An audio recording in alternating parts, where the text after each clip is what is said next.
पूर्णमुदच्यते पूर्णस्य पूर्णमादाय पूर्णमेवावशिष्यते। ओम शांति शांति शांति। नारायण नारायण नारायण नारायण नारायण।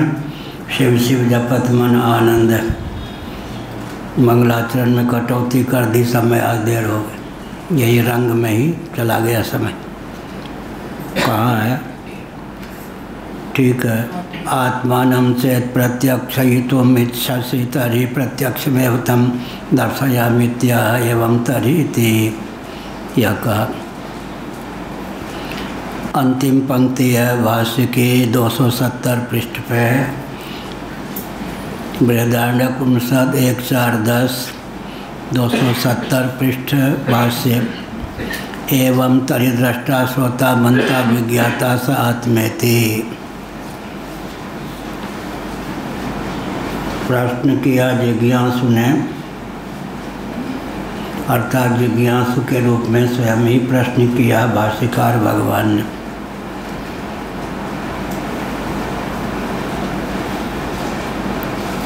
आप तो द्राविड़ प्राणायाम से आत्मा का वर्णन करते हैं।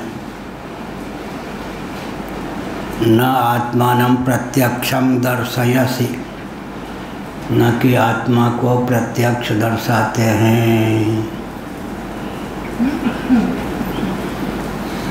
इस प्रश्न का उत्तर दिया एवं तर्हि दृष्टा श्रोता मंता विज्ञाता स आत्मा। आपने प्रश्न किया तो सुन लो जिज्ञासुराम। दृष्टा श्रोता मंता विज्ञाता जो है वही आत्मा है। ये प्रत्यक्ष हो गया, आत्म तत्व का साक्षात वर्णन हो गया। जो साक्षात अपरोक्ष है वही ब्रह्म है। बृहदारण्यक उपनिषद के अनुसार कल कहा गया कि त्रिपुटी का जो शिरोभाग है उसमें निसर्ग सिद्ध आत्मबुद्धि होती है। त्रिपुटी का शिरोभाग क्या है? दृष्टा दर्शन दृश्य में दृष्टा शिरोभाग बने ऊपर का हिस्सा, बीच में दर्शन है और सबसे नीचे है दृश्य। दृश्य से प्रत्यक है दर्शन, दर्शन से प्रत्यक है दृष्टा, दृष्टा से पराक है दर्शन, दर्शन से पराक है दृश्य। पराक माने बाह्य होता है, प्रत्यक माने अभ्यंतर होता है। यह का त्रिपुटी के शिरोभाग में जो सामग्री है उसी में आत्मबुद्धि होती है। किसी से पूछे दृष्टा दर्शन दृश्य में आप कौन है, वो उत्तर देगा मैं दृष्टा हूँ। श्रोता श्रवण श्राव्य में आप कौन है, श्रोता हूँ। मनता मनन मंतव्य में आप कौन है, मनता हूँ।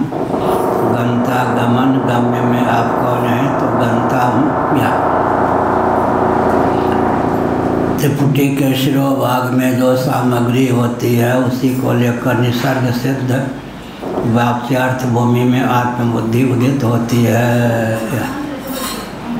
त्रिपुटी से जो अतीत सामग्री है उसमें सहसा आत्मबुद्धि नहीं बन पाती। इसलिए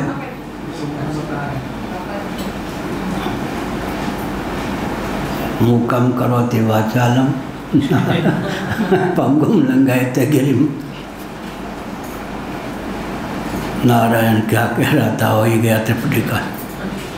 त्रिपुटी के शिरोभाग में जो सामग्री है निसर्ग सिद्ध उसी में आत्मबुद्धि होती है। दृष्टा में हूँ, प्रमाता में हूँ, ज्ञाता में हूँ। या आत्मा का प्रत्यक्ष करना चाहें, आत्मानं प्रत्यक्षम दर्शयसि। आप तो आत्मा का प्रत्यक्ष दर्शन कराते ही नहीं, द्राविड़ प्राणायाम से केवल उसका निरूपण कर रहे हैं। अगर ऐसा कहो तो सुनो। एवं तर्हि दृष्टा श्रोता मंता विज्ञाता स आत्मेति। दृष्टा श्रोता मंता विज्ञाता का नाम ही आत्म तत्व है, यह अभिप्राय। पिछले दिनों कहा गया वदन्ति तत्तत्त्वविदस्तत्त्वं यज्ञानमद्वयं ब्रह्मेति परमात्मेति भगवानिति शब्दते यद्वयं ज्ञानं तत्तत्त्वं। श्रीमद्भागवत प्रथम स्कंद अध्याय 2 श्लोक 11। वदन्ति तत्तत्त्वविदस्तत्त्वं यज्ञानमद्वयं, अद्वय ज्ञान का नाम तत्व है। वो क्या है? ब्रह्मेति परमात्मेति भगवान इति शब्दते। उसी को कोई ब्रह्म कहता है या कहते हैं, कोई परमात्मा कहते हैं, कोई भगवान कहते हैं। पंचम स्कंद के अनुसार उसी को कोई क्षेत्रज्ञ नारायण आदि भी कहते हैं, वासुदेव आदि भी कहते हैं। गौड़ी संप्रदाय के अनुसार ब्रह्म दूरस्थ है, उसकी अपेक्षा परमात्मा सन्निकट है, उसकी अपेक्षा भगवान सन्निकट है। दूर के ढोल सुहावना। गौड़ी संप्रदाय वालों ने तो ब्रह्म को दूर। देवर्षि नारद सुधन्वा की सभा में आ रहे थे, शिशुपाल वध का वचन उद्धृत कर दिया गौड़ी संप्रदाय वालों ने। पहले यदुवंशियों को मालूम पड़ा, क्या मालूम पड़ा? कोई तेजा पुंज आ रहा है, कौन है इसका कुछ पता नहीं। और तेजा पुंज और कुछ नजदीक आया, समीप आया तो लगा कि कोई विग्रह युक्त व्यक्ति है। और नज़दीक आ गया था, अरे ये तो परिचित हैं, नारद जी आ रहे हैं। ऐसे ही गौड़ी संप्रदाय वालों ने शिशुपाल वध में जो श्लोक है उसको उद्धृत करके बताया। भक्तों के लिए भगवान है, योगियों के लिए परमात्मा है, वेदांतियों के लिए ब्रह्म है, बहुत दूर सातवें आसमान। इस पर हमने कहीं लिखा है, किस ग्रंथ में पता नहीं। प्रत्याशक्तिर्विशिष्यते। एक आनंदमयी माँ थी, कहाँ? वृंदावन में थी, बंगाल की। आजकल जिसको बांग्लादेश कहते हैं वहाँ का जन्म हुआ। तो अच्छे पढ़ी लिखी नहीं मानी जाती थी, वे अच्छे विद्वानों को मूर्ख बना देती थी। एक ही वाक्य के बल पर। हाँ, कौन सा वाक्य? कोई कितना भी भाषण करे, अंत में एक वाक्य बोल देती, पिताजी, भैया जी, बेटा, आयु के हिसाब से। जहाँ आप हो वहाँ से ऐसे ही लगता है। अब एक ही वाक्य में हजारों व्यक्तियों को मूर्ख सिद्ध कर दिया उसे। और कुछ जानती नहीं थी, मुझे मालूम है, मैं तो वृंदावन में रहता। एक वाक्य में सब पंडितों को बुद्धू बना दिया। लोग उसे उनको सिद्ध समझते थे। ओहो, माता जी ने परख लिया, मैं कहाँ से बोल रहा हूँ। बड़ा है तो पिताजी, नहीं तो भैया जी, नहीं तो लाला जी। बेटा, जो तुम जहाँ हो वहाँ से ऐसा ही दिखता है। एक ही वाक्य में अच्छे विद्वानों को भी, गोपीनाथ कविराज इत्यादि को भी घुटना टेकवा दिया उस देवी ने। एक ही वाक्य से दिग्विजय हो जाओ। उन दिनों 3 सिद्ध थे वृंदावन में। एक देवरावा बाबा यमुना पर मचान पे रहते थे, वो सीधे पाँव रखते थे सर पे। अशोक सिंघल गए तो पाँव रखा सर पे, कृतार्थ मान लिया अशोक सिंघल ने।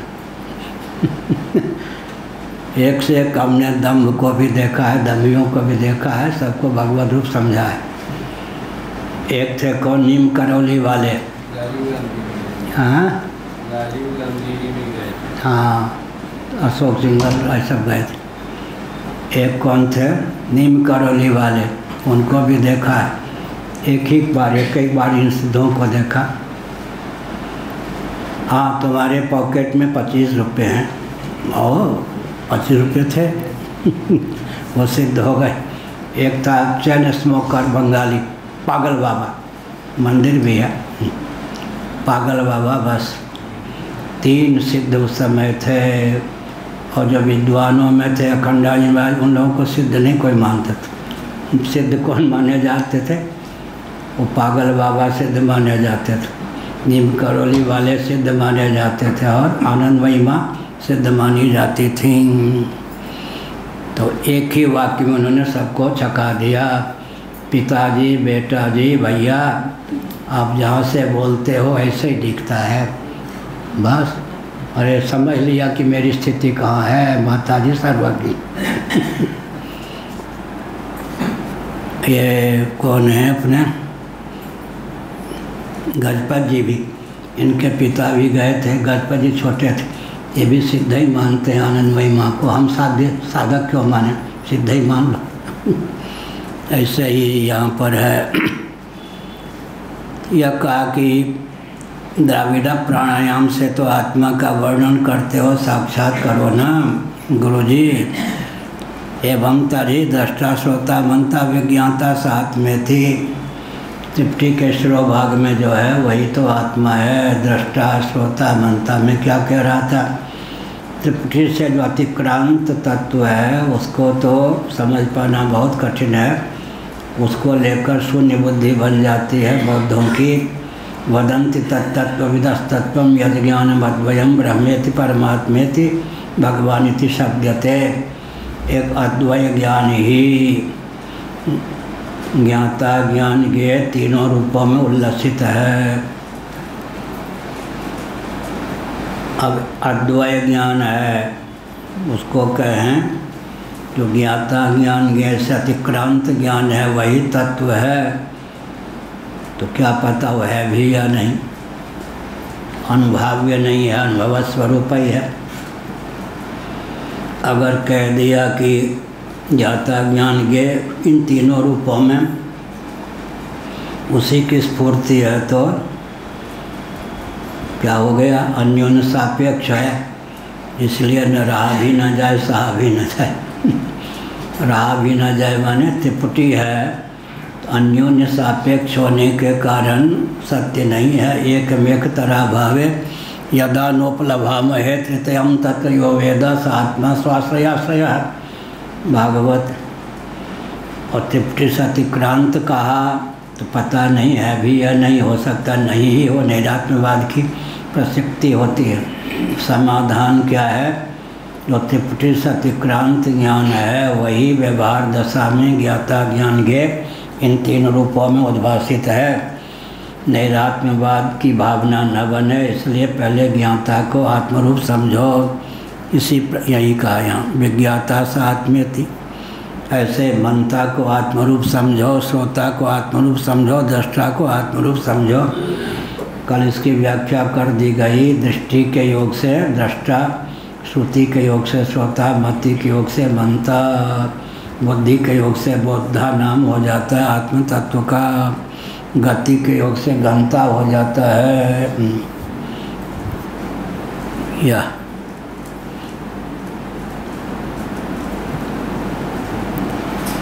अब आत्मानं चेत् प्रत्यक्षयितुम् इच्छसि तर्हि प्रत्यक्षमेव तं दर्शयामि। अच्छा चेला जी, अगर आत्मा को प्रत्यक्ष ही जानना चाहते हो तो प्रत्यक्ष ही उसका दर्शन कराता हूँ, कर लो दर्शन। एवं तर्हि ये सब पंक्तियाँ जो हैं दार्शनिक धरातल पर ही समझने योग्य हैं। अब दृष्टि के विषय का नाम तो दृश्य है, तो आत्मा का दर्शन हो जाएगा तो आत्मा तत्व दृश्य होगा या नहीं? तो दर्शन की विधा भी अलग अलग है। क्या घटादि का दर्शन हुआ तो नेत्र का विषय और नेत्र का भी दर्शन होगा या नहीं? क्या इंद्रियां यद्यप अतीन्द्रिय हैं, लेकिन इंद्रियों का अस्तित्व है, इंद्रियां जैसी हैं उसी रूप में इंद्रियों को जानना, इंद्रियों का दर्शन हो गया। इंद्रियाणि पराण्याहु इंद्रियेभ्यः परम मन। कि मन जैसा है, मन दृश्य तो है या नहीं? चक्षुर्जन्य मनोवृत्ति का विषय न होने पर भी मन भी तो साक्षी भाष्य होने के कारण दृश्य है, फिर बुद्धि भी साक्षी भाष्य होने के कारण क्या है, दृश्य है। फिर चिदाभास जो है वो दृश्य है या नहीं, यह प्रश्न उठता है। तो चित स्वरूप आत्मा के भाष्य होने के कारण चिदाभास भी अंत में दृश्य ही है। अब चित तत्व का जो दर्शन होगा, यहाँ जैसा वर्णन किया जा रहा है, दृश्य बना के नहीं, सर्व से अतिक्रांत जो चिद्रूप आत्म तत्व है उसको तदनुरूप ही जान लेना, यही उसका दर्शन। जिस वस्तु या व्यक्ति का जो स्वरूप है उस वस्तु और व्यक्ति को उसी रूप में जान लेना उसका दर्शन होता है, यह अभिप्राय। बहुत बढ़िया। दृष्टि के दृष्टा, दृष्टि के दृष्टा नहीं, दृष्टु दृष्टि विपर्लोपो विद्यते अविनाशित्वात्। दृष्टि के दृष्टा का विपर्लोप नहीं होता, वह तो अविनाशी है। यह तो दृष्टा को देखने की विधा अलग, श्रोता को जानने की विधा अलग। इसका अर्थ क्या है? टिप्टी में जो शिरोभाग की सामग्री है उसी में निसर्ग सिद्ध आत्मबुद्धि है।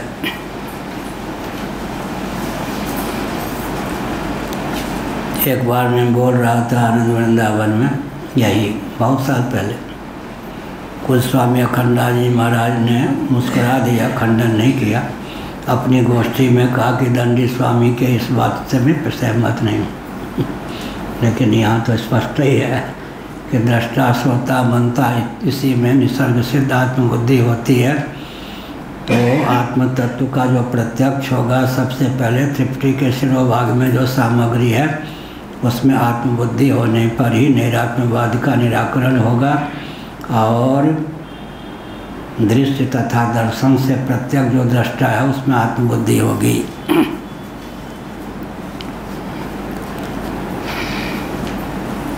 प्रक्रिया भाग को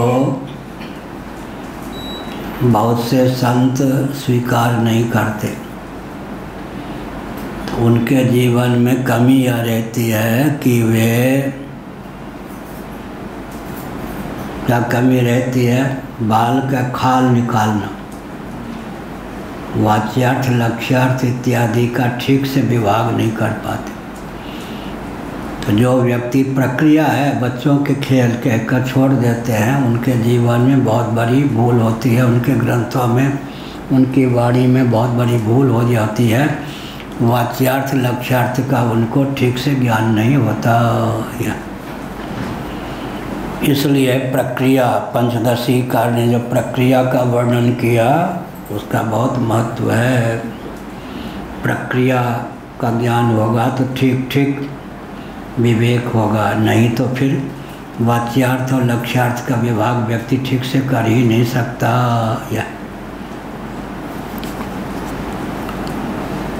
एवं तरी दृष्टा श्रोता मनता विज्ञाता स आत्मेति हो गया।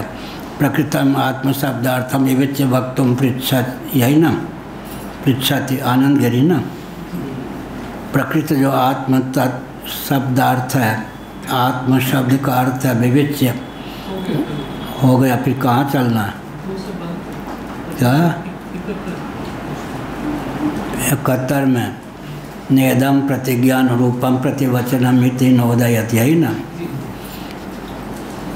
प्रतिज्ञा के अनुरूप जो प्रतिवचन माने उत्तर है या नहीं है, प्रतिज्ञा जैसी आपने की उस प्रकार से प्रतिवचन माने उत्तर नहीं है, इस प्रकार की शंका की गई जिज्ञास की ओर से। तो नोदयति या नन्वत्र इति 271 पृष्ठ दूसरे पैरा में पहली पंक्ति। नन्वत्र को विशेषो दृष्टि यदि दृष्टे है दृष्टा, यदि वा घटस्य दृष्टा सर्वथापि दृष्टैव द्रष्टव्य एव। तो यह भगवान विशेष महा दृष्टि दृष्टे दृष्टेति। महाराज ये तो बताओ, दृष्टा कह दिया तो उससे क्या हो गया? क्या विलक्षणता आ गई? हमारे प्रश्न का तो ठीक से उत्तर हुआ ही नहीं। यदि दृष्टे है दृष्टा, यदि वा घटस्य दृष्टा सर्वथापि द्रष्टैव द्रष्टव्य एव तो भगवान विशेषम महादृष्टेर्दृष्टेति। अब वहाँ से लेंगे घटस्य दृष्टा, घट का दृष्टा है तो दृष्टा तो दृष्टा ही है, चाहे दृष्टि का दृष्टा है तो भी तो दृष्टा है। माना कि दृष्टि जो है वो प्रत्यक है, घटादि जो हैं शरीर के बाहर के पदार्थ वो पराक हैं, लेकिन घट का दृष्टा हुआ तो घट दृष्टा ही हुआ। और क्या हो गया, दृष्टि का दृष्टा हुआ तो दृष्टा ही हुआ। यह है। हाँ क्या है, क्या कह रहे हैं? भाष्य में प्रथम पैरा जो आरंभ है वहाँ भी जो उद्धृत किया आरंभ गिरी जी ने नन्वत्रे, उसमें पहली पंक्ति भाष्य की भी हो सकती है, नन्वत्रा भी वही तो हुआ। अत्रापि दर्शनादि क्रिया कर्तु स्वरूपम न प्रत्यक्षम दर्शयसि। या जो कहा आपने कि ले लो प्रत्यक्ष दर्शन कर लो, तो उस पर भी कहते दर्शनादि क्रिया का जो करता है उसके स्वरूप का प्रत्यक्ष तो दर्शन आप करा ही नहीं रहे। गुरुजी यहाँ भी तो द्रविड़ प्राणायाम से ही आत्म तत्व का वर्णन कर रहे। नहीं गमिरेव गंतु स्वरूपम छिदिर्वास क्षेतु। गमी गमनक क्रिया जो है वो गंता का स्वरूप नहीं हो सकता, छिदिक क्रिया जो है चेतता का स्वरूप नहीं हो सकता। इसी प्रकार जो दृष्टि है वो दृष्टा का स्वरूप नहीं हो सकता, श्रुति है जो श्रोता का स्वरूप नहीं हो सकता, मति है वो मनता का स्वरूप नहीं हो सकता। यही ना हो गया, ठीक। प्रत्यक्षत्वा दर्शनादि क्रियाया तत्कर्तु स्वरूपमपि पथेत्याद। तो शंकराचार्य का अंतर है ना, घटादि को जो हम देखते हैं तो रूपम दृश्यम लोचनम दृक् तदृश्यम दृक्तु मानसम दृश्याध्रिवृत्तया साक्षी दृगेव न तो दृश्यते। इंद्रियाणि पराण्याहुरिन्द्रियेभ्यः परम मन मनसस्तु परा बुद्धि यो बुद्धे परतस्तु सः। घटादि को हम देखते हैं तो साक्षात दृष्टित्व नेत्र को प्राप्त होता है, यह हुआ। लेकिन जब हम दृष्टि को देखते हैं तो दृष्टि तो प्रत्यक है, घटादि के समान बाह्य पदार्थ नहीं है। इसलिए दृष्टि का जो दृष्टा होगा, जब हम स्वयं को दृष्टि का दृष्टा मानेंगे तो उसमें हमारी बुद्धि में सूक्ष्मता का सन्निवेश होगा या नहीं।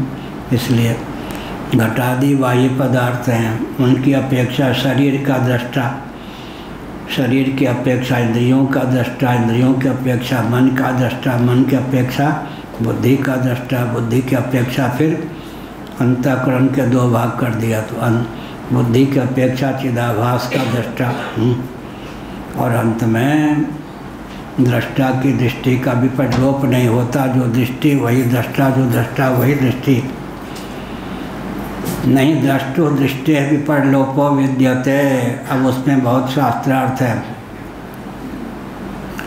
दृष्टा की दृष्टि में दृष्टा प्रत्यक है या दृष्टि प्रत्यक है। दृष्टा की दृष्टि, यहाँ जो संबंध विभक्ति है वो भेद में है या भेद में है। दृष्टा की दृष्टि जब कहते हैं तो संबंध विभक्ति अभेद में है या भेद में है। कहीं कहीं संबंध विभक्ति षष्ठी कारक जिसको हिंदी वाले कहते हैं अभेद में भी प्रयुक्त होती है। राहो शिरः, जो राहु है वही शिर है, जो शिर है वही राहु है। अभेद में भी भेदोपचार संबंध विभक्ति के द्वारा प्रयुक्त होता है। राहो शिरः। हमने किसी ग्रंथ में लिखा है कि राहु को जब साकार मानेंगे तो उसका भी सिर होगा ही लेकिन सामान्य रीति से राहु केतु है यानी राहो शिरः। सिर जो है वही राहु है, जो राहु है वही सिर है। लेकिन संबंध विभक्ति यहाँ भी है। राहो शिरः, राहु का सिर वस्तुतः अभेद में भेदोपचार है। राहो शिरः, राहु का सिर यह। तो द्रष्टु नहीं, द्रष्टुर्दृष्टे विपर्लोपो विद्यते। बहुत चंचल है ये तो, क्या पढ़ते होंगे, विक्षेप होता बार बार। सतना हो गया, सत नहीं, क्या कह रहे थे, चंचल आदमी। राहो शिरा में अभेद में भेदोपचार हो गया। जो राहु है वही सिर है, जो सिर है वही राहु है। इसी प्रकार द्रष्टु दृष्टे है, दृष्टा की दृष्टि। तो यह दृष्टा और दृष्टि में संबंध विभक्ति है या नहीं? जो दृष्टा है वही दृष्टि है, जो दृष्टि है वही दृष्टा है। दृष्टा की दृष्टि में दृष्टा प्रमुख है या दृष्टि प्रमुख है, इस पर विचार करेंगे तो जो दृष्टा है वही दृष्टि है, जो दृष्टि है वही दृष्टा है। अभेद में भेदोपचार हो गया। जैसे कैसे हुआ? राहु शिरा के समान, जो राहु है वही सिर है, जो सिर है वही राहु है। यदि दर्शन आदि क्रिया करते स्वरूप यही था ना, प्रत्यक्षत्वा दर्शनादि क्रियाया तत्कर्तु स्वरूपम यह हुआ। या जो शंका की गई घट का दृष्टा है तो यह हुआ, और इंद्रियों का दृष्टा है तो, मन का दृष्टा है तो, बुद्धि का दृष्टा है तो, चित्त का दृष्टा है तो, अहम का दृष्टा है तो, चिदाभास का दृष्टा है तो, दृष्टा तो दृष्टे हुआ। कहते अंतर हो गया। प्रत्यासत्तिर विशिष्यते, पंचदशी का वाक्य है प्रत्यासत्तिर विशिष्यते। प्रत्यासत्ति माने प्रत्यग रूपता, अंतरंग। प्रत्यासत्तिर विशिष्यते, अमुक व्यक्ति अमुक का अंतरंग है, अमुक व्यक्ति बहिरंग है। ऐसे प्रत्यासत्तिर विशिष्यते। प्रत्यासत्ति माने सन्निकटता। अन्नमय कोश की अपेक्षा प्राणमय कोश प्रत्यक है, प्राणमय कोश की अपेक्षा मनोमय कोश प्रत्यक है, मनोमय कोश की अपेक्षा विज्ञानमय कोश प्रत्यक है, विज्ञानमय कोश की अपेक्षा फलात्मक आनंदमय कोश प्रत्यक है, फलात्मक आनंदमय कोश की अपेक्षा बीजात्मक आनंदमय कोश प्रत्यक है, और बीजात्मक आनंदमय कोश की अपेक्षा स्वरूपभूत आनंद प्रत्यक है। उससे प्रत्यक कोई नहीं। आनंदो ब्रह्म, वही आनंद जो है विभु, आनंद का नाम ही ब्रह्म है। यह का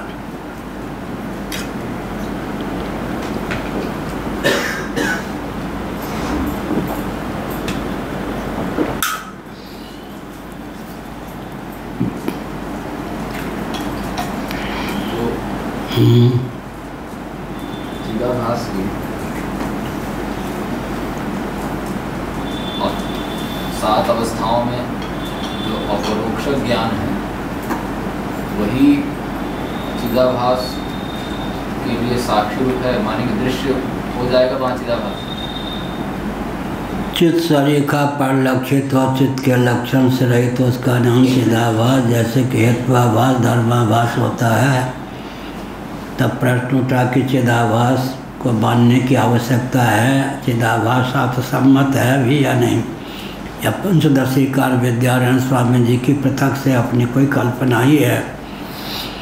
इस पर नृसिंह पूर्वतापनी उपनिषद का वचन है, माया भाषण जीवे सौ करोति, यह भी वचन है। इसी प्रकार से नृसिंह पूर्वतापनी उपनिषद में आभास शब्द का प्रयोग है। कल हमने कहा था आभास है, प्रतिबिंब है, छाया है, तीनों शब्द अलग अलग हैं, लेकिन बिंब को लेकर एकत्व हो जाता है। प्रतिबिंब अलग होता है, आभास अलग होता है, छाया अलग होती है, लेकिन तीनों का जो मौलिक स्वरूप है वो बिंब को लेकर एकत्व होता है। चिदाभास की 7 अवस्थाओं का वर्णन, आत्मानं चेद विजानीयाद अयम् अस्मीति पुरुषा की मिच्छन् कस्य कामाय शरीर मन संज्वरेत। कितने बुद्धिमान रहे होंगे, दीवार के सहारे सोते होंगे नहीं, आपकी बात रही है, सोने वाले की बात, आप तो जगने वाले। वो बढ़िया है, झुकना ठीक। तो क्या कह रहे थे? चिदाभास। चिदाभास को लेकर अज्ञान है, आवरण है, विक्षेप है, परोक्ष ज्ञान है, अपरोक्ष ज्ञान है, शोकापगम है, निरंकुशा तृप्ति है। ये 7 भूमिकाएं हैं चिदाभास की अवस्थाएं। उसमें पंचदशीकार विद्यारण्य स्वामी जी ने प्रश्न उठाया कि अज्ञान और आवरण के बाद में विक्षेप का नंबर है 3रे स्थान पर। विक्षेप की अपेक्षा आवरण प्रत्यक है, आवरण की अपेक्षा अज्ञान प्रत्यक है। प्रत्यक बनांतरण। आवरण के 2 भेद होते हैं, असत्वापादक आवरण, अभानापादक आवरण। यह रस्सी का भान नहीं हो रहा है, रस्सी होती तो अवश्य दिखती, तो रस्सी का भान नहीं हो रहा, रस्सी के ये हो गया कि अभानापादक आवरण। रस्सी नहीं, रस्सी होती तो अवश्य दिखती है, कह दिया। तो असत्वापादक आवरण, जो वस्तु है उसके सत्व अस्तित्व का ही निराकरण कर देना और उसकी प्रतीति का निराकरण कर देना। असत्वापादक अभानापादक आवरण। विक्षेप कोटि प्रविष्ट कौन है? चिदाभास। चिदाभास विक्षेप कोटि प्रविष्ट है। उससे ऊपर की 2 भूमिकाएं हैं, कौन कौन? अज्ञान और आवरण। आवरण और अज्ञान तो जब जन्म ही नहीं हुआ था, वहीं अभी रहने दें, ये सब बिगड़ न डालो। अरे तुम जानती हो ना, ये VIP है, बहुत पुरानी VIP। बैठ। पाठ का महत्व लोग नहीं जानते। हाँ, कोई हार्ट का ऑपरेशन कर रहा हो, दिमाग दर्द हो जाए तो रोगी मर जाए, डॉक्टर बदनाम हो जाए, उससे कम पाठ को महत्व नहीं देना चाहिए। कोई हृदय का है, ऑपरेशन कर रहा हो, मन चंचल हो जाए, रोगी मर जाए और चिकित्सक बदनाम हो जाए, इससे क्या कह रहे थे? हाँ, आवरण जो है और अविद्या, ये तो चिदाभास से पूर्व सिद्ध अवस्थाएं हैं। चिदाभास तो विक्षेप कोटि प्रविष्ट अवस्था है। तो आरती पर पड़ती मेघडम्बर पर छाया, बाप रहतीन पेट में तो पूत गलखिन गाया। वो हैं क्या वो झाजी? आज नहीं है, आए नहीं।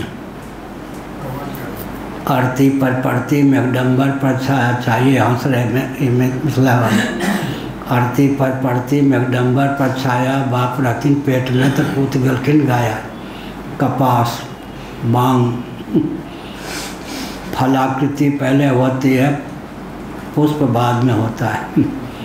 ऐसे सेमल में, सेमल का वृक्ष होता है, फलाकृति पहले होती है, पुष्प बाद में होता है। इसी प्रकार से प्रश्न उठा कि आवरण और अज्ञान के बाद में विक्षेप कोटि प्रविष्ट चिदाभास की अभिव्यक्ति होती है। चिदाभास के नीचे की जो अवस्थाएं हैं, परोक्ष ज्ञान, अपरोक्ष ज्ञान, शोकापगम, निरंकुशा तृप्ति, उसको तम चिदाभास की अवस्था मान सकते हैं। लेकिन चिदाभास की उत्पत्ति भी नहीं हुई, सिद्धि भी नहीं हुई। उससे पहले जो 2 अवस्थाएं हैं, आवरण और अज्ञान, उनको हम चिदाभास की अवस्था कैसे मानें? यह प्रश्न है। अब यहाँ हमारे पूज्य गुरुदेव एक वाक्य बोलते थे, फल बल कल्प्य, उन्हीं से सब सुना। फल बल कल्प्य, फल बल कल्प्य माने फल के बल पर कल्पना करने योग्य। क्या हुआ शब्द? हाँ, फल वल कल्प, या दाढ़ी मोछ हो गए तो समझ लें कि युवक हो गए। फल वल कल्प। बचपन में एक पड़ोसी भाई थे, तो उनसे मैंने कहा कि हमको तो ये है नहीं मूछधारी। तो उन्होंने कहा मूछधारी चाहिए? मैंने कहा चाहिए। तो उन्होंने कहा बहुत कठिन काम है। क्या? छोटा सा हल बनाया जाता है, उससे खोदा जाता है, उसके बाद बाल के बीज डाले जाते हैं, तब दाढ़ी मूछ निकलते। हमने कहा हमें नहीं चाहिए, दाढ़ी मूछ तो चाहिए, लेकिन ये वो तो काम दाढ़ी मूछ चाहिए तो करना ही पड़े। बच्चे थे परेशान हो गए, दाढ़ी मूछ तो चाहिए पर हल से जुतवा, इतना बड़ा हल होगा उससे यूँ खोदा जाएगा, फिर बाल के बीज का डाले जाएंगे, फिर जाके दाढ़ी मूछ की प्राप्ति। हम दाढ़ी मूछ तो चाहिए पर हल नहीं, जो वो तो संभव नहीं है भाई। अगर दाढ़ी मूछ नहीं है तो बच्चे गिने जाओगे, दाढ़ी मूछ के लिए तो करना ही पड़ेगा। हम परेशान हो गए, बच्चे तो बच्चे होते हैं, ऐसी है। इसी प्रकार से फल वल कल्प क्या हुआ? तो यहाँ फल वल कल्प है, पूज्य गुरुदेव ने कहा था।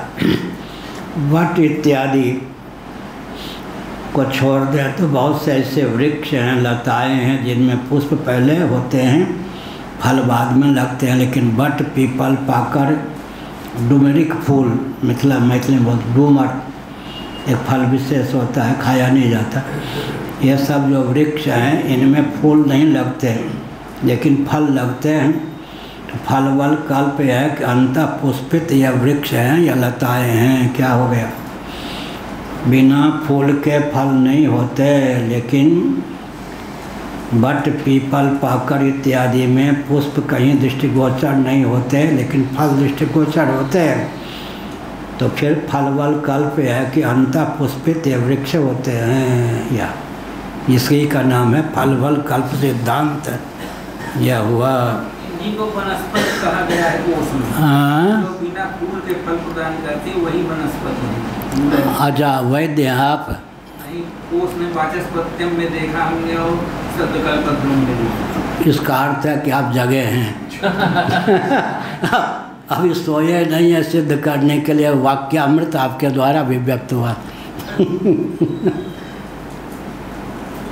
वैद्य आप नहीं, शोध करना था, शोध कर रहे थे। पुराणों में आए हुए वृक्षों का वर्णन, तो वनस्पति शब्द को चयन किया तो ये हुआ कि वनस्पति से सभी वृक्षों का बोध नहीं होगा, वनस्पति से सिर्फ जो बिना पुष्प के फल आ जाते हैं उन्हीं वृक्षों का बोध। हाँ, ये वनस्पतियाँ हैं। ठीक ठीक, बढ़िया। वनस्पति विज्ञान, ठीक, बहुत अच्छा।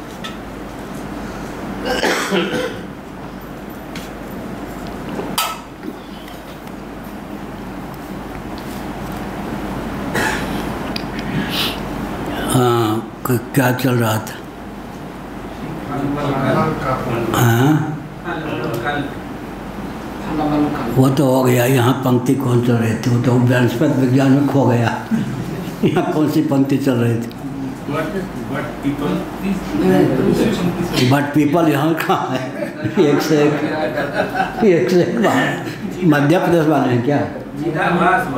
हाँ, चिदाभास यहाँ कहाँ है? चलो, पूर्वस्मात् प्रतिवचनात् अस्मिन् प्रतिवचने दृष्टि विषयो विशेषो नास्ति शंकते नन्विति का। हाँ, यदि दर्शनादि क्रिया करते स्वरूपोक्ति मात्रेण जिज्ञासा नोपसाम्यति तर्हि दृष्टियादि साक्षित्वेन आत्मोक्त्या तुष्यतु भवान् इत्याह एवं तर्हि दृष्टि। अच्छा जी, सुनिए, आप जो हैं दर्शनादि क्रिया के कर्ता, दृष्टा, श्रोता, मनता इत्यादि का जो हमने वर्णन किया, उस वर्णन को सुनकर दृष्टा, श्रोता, मनता, विज्ञाता आदि को जानना जो है साक्षात आत्मदर्शन है। इस बात से भी आपको संतोष नहीं है तो सुन लीजिए यह अभिप्राय। तब दृष्टि आदि के साक्षी को आत्मा मान लीजिए। सत्य सहिष्णुता की क्रमिक अभिव्यक्ति में दर्शन आदि का जो कर्ता है, दर्शनादि रूप क्रिया का कर्तृत्व जिसमें है, उसका नाम क्या हो गया? दर्शन के योग से दृष्टा हो गया, श्रवण के योग से श्रोता हो गया, मनन के योग से बनता हो गया, गमन के योग से गंता हो गया, बोध के योग से बोधा हो गया, प्रमा के योग से प्रमाता हो गया।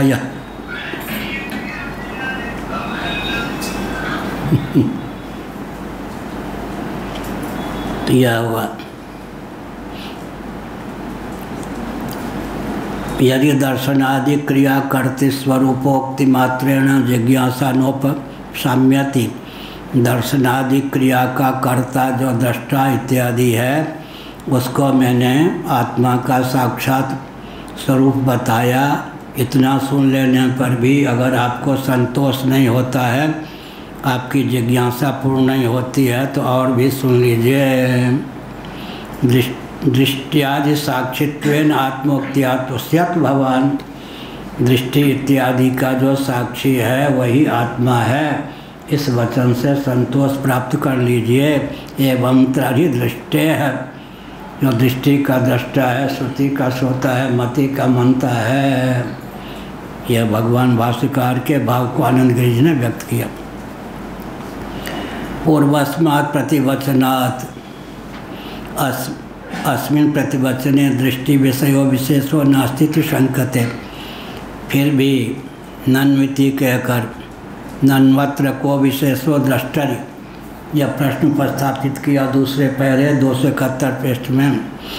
पूर्वस्मात् प्रतिवचनात् अस्मिन् प्रतिवचने दृष्टि विषयो विशेषो नास्ति।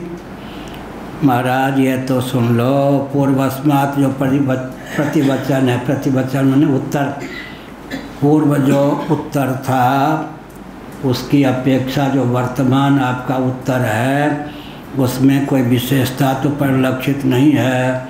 अभी भी हमको पूर्ण संतोष प्राप्त नहीं हुआ, इसलिए और भी बल लगाइए और भी ऊंची बात कहकर मुझे संतुष्ट कीजिए। यह हुआ। पूर्वस्मात् प्रतिवचनात् अस्मिन् प्रतिवचने, प्रतिवचन माने उत्तर, वचन हो गया जिज्ञास की ओर से, प्रतिवचन हो गया वक्ता की ओर से।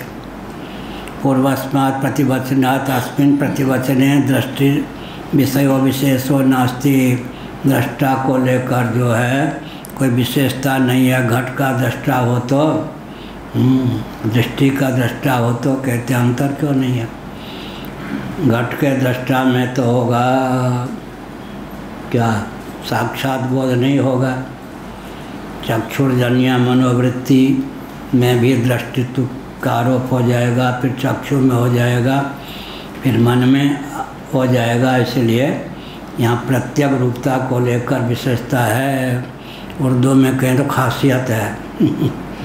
पूर्वस्मात् प्रतिवचनात् अस्मिन् प्रतिवचने दृष्टि विषयो विशेषो नास्ति इति शंकते नन्विति। विशेषाभावं विशदयति, विशेष का भाव है। आपने जो उत्तर दिया उसमें कोई खासियत विशेषता पूर्व वचन की अपेक्षा नहीं है।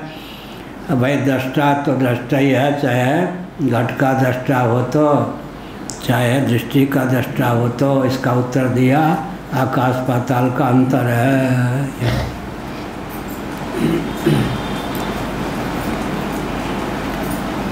अंतर क्यों है? वही पंचदशी का वचन याद रखें, प्रत्यासत्तिर विशिष्यते, सामीप्य की विशेषता होती है। प्रत्यासत्तिर विशिष्यते, घटादि बाह्य पदार्थ हैं। रूपम दृश्यम लोचनम दृक्, तदृश्यम दिक्तु मानसम, दृश्याधिवृत्तयः साक्षी दिगेव, साक्षी दृष्टा ही है न कि दृश्य। अंतर हो गया ना। भगवान शंकराचार्य का वचन, रूपम दृश्यम लोचनम दृक्, तदृश्यम दिक्तु मानसम, दृश्याधिवृत्तयः साक्षी दृगेव न तो दृश्यते। अंत में साक्षी दृगेव माने साक्षी तो दृष्टा ही है, वह दृष्टि का विषय नहीं। अब घटस्य दृष्टा दृष्टिर्दृष्टेति विशेषे प्रतीयमाने तदभावोक्ति ही व्याहते इत्याशंक्या द्रष्टव्य एवेति। घटस्य द्रष्टा दृष्टेः द्रष्टा इति विशेषे प्रतीयमाने, घट का दृष्टा कहें और दृष्टि का दृष्टा कहें, दोनों में विशेषता तो किसकी है? दृष्टि का दृष्टा कहने पर प्रत्यक रूपता की सिद्धि होती है। घट का दृष्टा कहने पर तो कई शामिल बाजा की बात है। एक राज दरबार में कई वाद्य बजाने वाले गए, एक नवसिखिया बच्चा था वो भी गया। वैसे वह लिए हुए था, काशी आदि के जो विद्वान होते हैं ना, यजमान कोई नाराज नहीं होते। अब छोटा बच्चा है, पोता है उनका या बेटा है, अब वो तो देख के ही तो सीखेगा ना, उसको भी अपने साथ ले जाते हैं। वो भी यज्ञशाला में बैठा होता है, भोजन तो करेगा ही, उसे भी दक्षिणा दी जाती है। क्यों दक्षिणा दी जाती है? भले ही वो यज्ञ नहीं करा रहा है, लेकिन भविष्य में वो जो पोता आया या बेटा आया वो सीखेगा ना, सीखेगा तो भविष्य में वो भी याज्ञिक बन जाएगा, यज्ञ कराने वाला आचार्य बन जाएगा। इसी प्रकार से राज दरबार में एक बच्चा भी ले गए, सारंगी आदि बजाने वाले राजा सब। उसके बाद कहा कि एक एक करके बजाइए आप लोग अपने अपना बाजा। शामिल बाजा तो सुन लिए, बाद में कहा कि इस बच्चे को कहिए ये जो लाया है इसे, तो जो जिसके बेटा पोता था, शामिल बाजा है, सबके साथ ही बजता है, इसका बाजा अलग से नहीं सुन सकते इसको। अच्छा समझ गया क्या? इसका नाम है शामिल बाजा। क्या शामिल बाजा बने? ऐसा वाद्य है सबके साथ ही बजता, अकेले नहीं बज सकता। राजा समझ गए कि हाँ ठीक है, बात है, वो सीख रहा भी, शामिल बाजा है। ऐसे यह कहा कि घट का दृष्टा है तो दृष्टि का दृष्टा है, तो भेद क्यों नहीं हुआ? दृष्टा दृष्टा में दृष्टि का जो दृष्टा होगा वो साक्षी रूप ही होगा, प्रत्यक होगा, उससे अंतरंग या प्रत्यक कोई और नहीं होगा। लेकिन वो जो घट का दृष्टा होगा उसमें भ्रम प्राप्त हो सकता है। नेत्र में दृष्टित्व का आरोप हो सकता है, मन में दृष्टित्व का आरोप हो सकता है, बुद्धि में दृष्टित्व का आरोप हो सकता है। लेकिन जो साक्षी होगा वो तो साक्षी ही होगा। इसलिए प्रत्यासत्तिर विशिष्यते पंचदशी कार के अनुसार तथा द्रष्टर्यपि विशेषो भविष्यति, उसी प्रकार दृष्टा में भी विशेषता हो सकती है। वृत्तिमत अंतःकरणावच्छिन्न सविकारो घटद्रष्टा कूटस्थ चिन्मात्र स्वभाव सन्निधि सत्ता मात्रेण बुद्धि तद्वृत्तीनां दृष्टेति विशेषम अंगीकृत्य परिहारति। ई की मात्रा लुप्त हो गई है, डाल दें।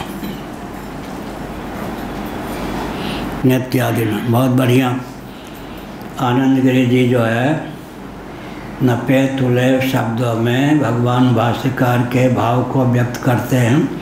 किस अभिप्राय से किस शब्द या किस पंक्ति का उपयोग किया गया सूत्र रूप में लिख देते हैं।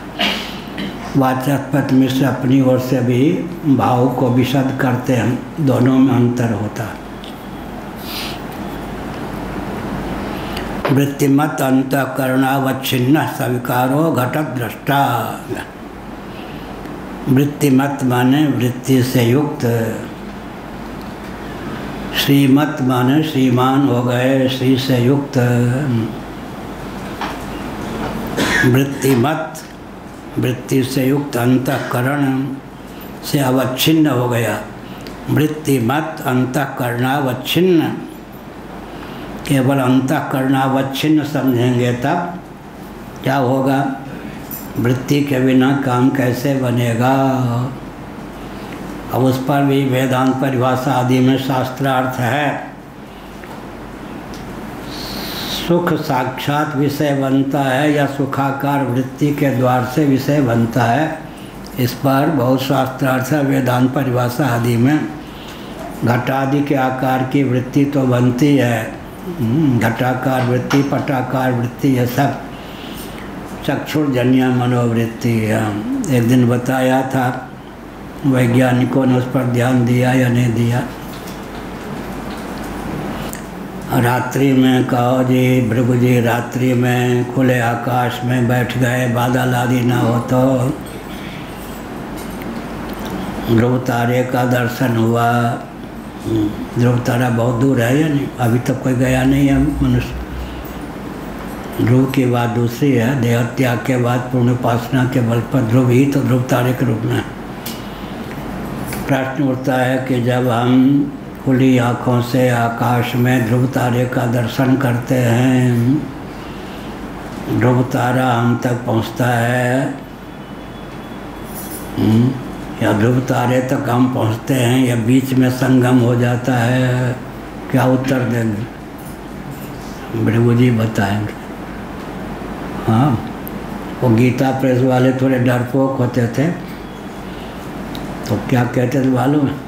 भगवान चल पड़े हैं किनसे मिलने के लिए? राम सुखदास जी से।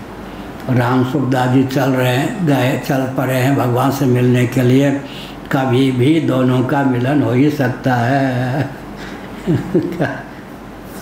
ये वाक्य था। भगवान चल, हाँ ये भाई सुनिए, मर्यादा, आप प्रश्न तो करते नहीं, सिद्ध कर रहे हैं कि आप जगे हुए हैं। वैद्य हैं, हम बीमार नहीं हैं। चरक संहिता, वाग्भट, सुश्रुत संहिता, माधव निदान सब हमको सदा हुआ, हमको बीमार मत सिद्ध कीजिए। आयुर्वेद के जितने ग्रंथ हैं सब हमको सदा हुआ। चरक संहिता भी, सुश्रुत भी, वाग्भट भी। मैं किसी के नारी नहीं देखता, किसी को दवा नहीं बताता। वैद्यक जितने ग्रंथ हैं सब हमको कितने 50 साल पहले से, 60 साल पहले से सदे हुए। आगे क्या कह रहे थे? वृत्ति के बारे में कह रहे थे, भगवान चल पड़े हैं। हाँ, तो बीच में ऐसे ही यहाँ पर हुआ। नहीं, मैं कह रहा था ध्रुव तारे का। ध्रुव तारे का जो दर्शन होता है रात्रि में, तब क्या होता है? ध्रुव तारा हम तक पहुँचता है या ध्रुव तारे तक हम पहुँचते हैं या बीच में दोनों का मिलन हो जाता है। तो इसका अर्थ हुआ चक्षुर्जन्य मनोवृत्ति, स्वप्न में नहीं, मनोराज्य में नहीं, रात्रि में जब ध्रुव तारे का दर्शन आँखों के द्वारा होता है तो वहाँ पहुँचे बिना ध्रुव तारे का दर्शन होता है, या वही ध्रुव तारा हम तक पहुँच जाता है या बीच में कहीं मिलना हो जाता है। चक्षुर्जन्य मनोवृत्ति, अब कितने क्षण लगते होंगे, कोई वर्ष 2 वर्ष की तो बातें नहीं। चक्षुर्जन्य मनोवृत्ति, चक्षुर्जन्य मनोवृत्ति क्यों कहा? मन की लाचारी है, बिना इंद्रिय द्वार के बाहर नहीं जा सकता, साक्षात भी नहीं जा सकता, वृत्ति के द्वार से जा सकता है। मन की क्या लाचारी हो गई?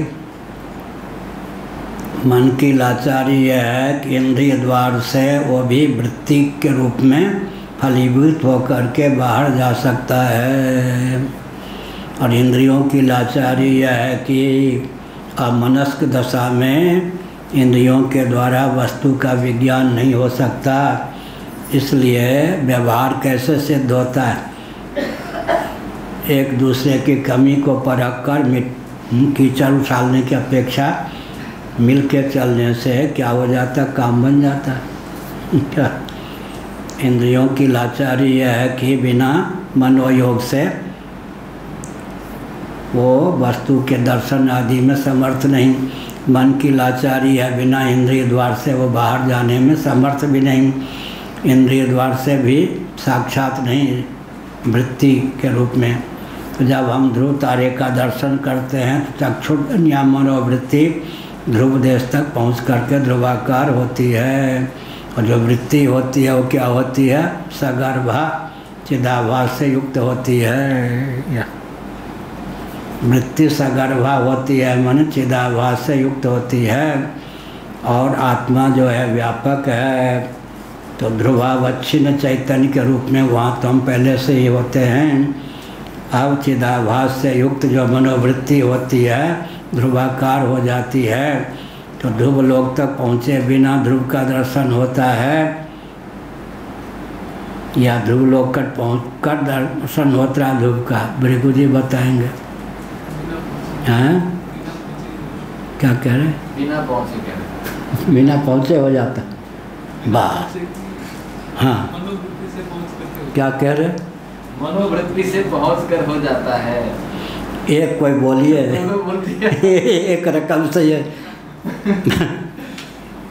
ध्रुव तारे तक पहुँच कर के ध्रुव का दर्शन होता है, या बीच में मिलना हो जाता है, या बिना गए ही दर्शन हो जाता है। कहो कि अभी तो भूख लगी है।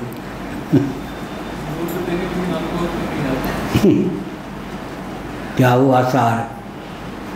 आत्म तत्व व्यापक है, ये मानते अणु परिमाण परिमित नहीं, मध्यम परिमाण परिमित नहीं, विभु है। आत्म तत्व व्यापक है। एक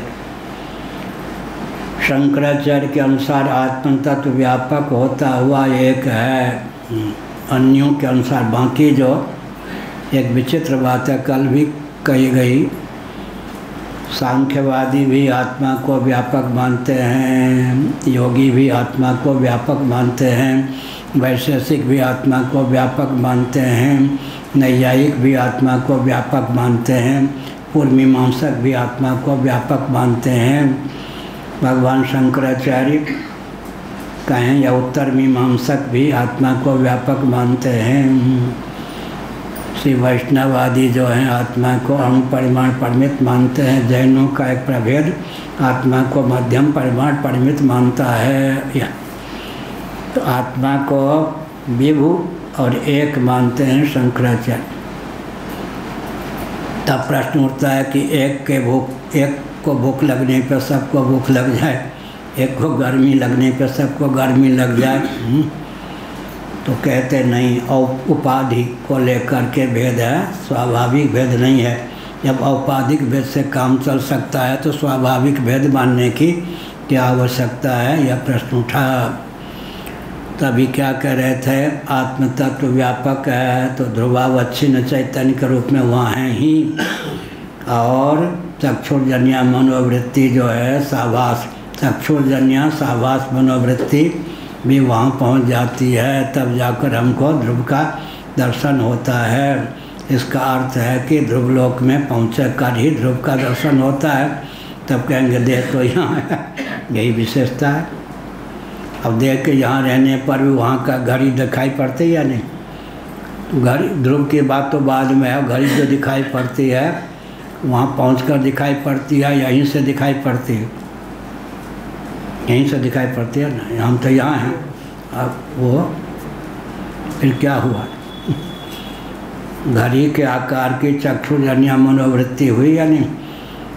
तो साभास, चक्षुर्जन्य साभास मनोवृत्ति घटिकाकार होती है, और घड़ी के अवच्छिन्न चैतन्य के रूप में वहाँ हम पहले से होते हैं। तो घड़ी तक पहुंचकर घड़ी का दर्शन होता है। कठिन काम है समझना। दिखाई पड़ते यहाँ, लेकिन चक्षुर्जन्य मनोवृत्ति के द्वार से क्या होता है, केवल आवरण भंग हो जाता है, स्वरूप तो वहाँ भी विद्यमान। नहीं तो कम से कम साभास चिदाभास युक्त वृत्ति की गति तो माननी पड़ेगी। चिदाभास शरीर में रहता है या बाहर चला जाता है। अंतःकरण अवच्छिन्न चैतन्य और अंतःकरण के योग से अभिव्यक्त चिदाभास। या अब कहें कि चिदाभास को बीच में लाने की क्या आवश्यकता? गौरव दोष की प्रसक्ति होती है। तो पंचदशी कार विद्यारण स्वामी जी ने इसका उत्तर क्या दिया? शवावच्छिन्न चैतन्य है या नहीं? शव है, मुर्दा। उस तो आत्मा तो व्यापक है, ब्रह्म व्यापक है, तो शवावच्छिन्न चैतन्य है या नहीं? फिर किसी शरीर को शब क्यों बोलते हैं? क्या चीज़ उसमें नहीं है? जीवित शरीर में और शब शरीर में क्या अंतर हो गया? अभिव्यंजक संस्थान वहाँ पुर्यष्टक नहीं है, इसलिए चिदाभास भी नहीं है। और सामान्य चैतन्य तो है ही। क्या क्या सामान्य चैतन्य हो गया?